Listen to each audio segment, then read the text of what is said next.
आप भले ही मुझे बुरा कहें या कम बुद्धि का, लेकिन मैं ये समझता था कि 16 कलाएं मतलब कृष्ण भगवान अपनी सखियों को रिझाने के लिए या उनको खुश करने के लिए वही कलाएं होती हैं। लेकिन आज मुझे ब्रह्म कुमारी संस्थान में बड़ी आत्मीय और अंदर की बात पता चली। खुशबू दीदी इसको एक्सप्लेन करेंगे कि 16 कलाएं क्या थी जो कृष्ण भगवान के अंदर थी और हर एक इंसान के अंदर होना चाहिए। बताइए ना दीदी, बड़ा अच्छा, मतलब मैंने खुद ही मेरे दिमाग की गलत फहमी दूर हुई है। ओम शांति। आप देख पा रहे हैं 16 कला परमात्मा शिव ने हर एक मनुष्य आत्मा के अंदर 16 कलाएं भर के उसे धरती पर भेजा था। और सतयुग के पहले प्रिंस श्री कृष्ण, जिन्हें हम कृष्ण, नटखट गोपाल और अलग अलग नामों से जानते हैं, परंतु कृष्ण के अंदर ये 16 कलाएं थी।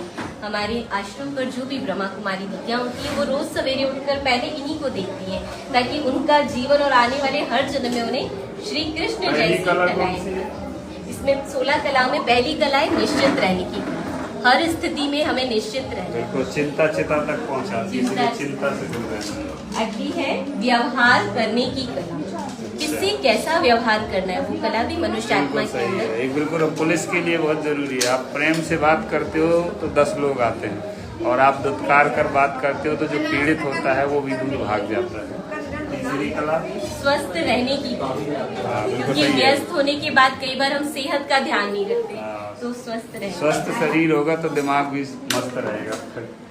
अगली कला है सिखाने की कला, क्योंकि कोई बड़ा होता है कोई छोटा होता है, कैसे हमें प्यार से सिखाना है, ये भी एक बड़ी कला। हर किसी में मतलब गुरु बनना का गुण होना चाहिए। फिर है लिखने की कला।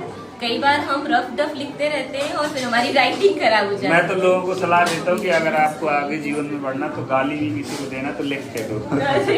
उससे आपकी एक अलग कला विकसित होती है, क्योंकि आप पढ़ने में और लिखने में 3 अंतर है। 3 गुना ज्यादा पढ़ाई होती है अगर आप जो कोई चीज लिख कर करते हो। तो लिखने की कला बहुत जरूरी है, और लिखे तो सदैव श्रेष्ठ शब्द ही।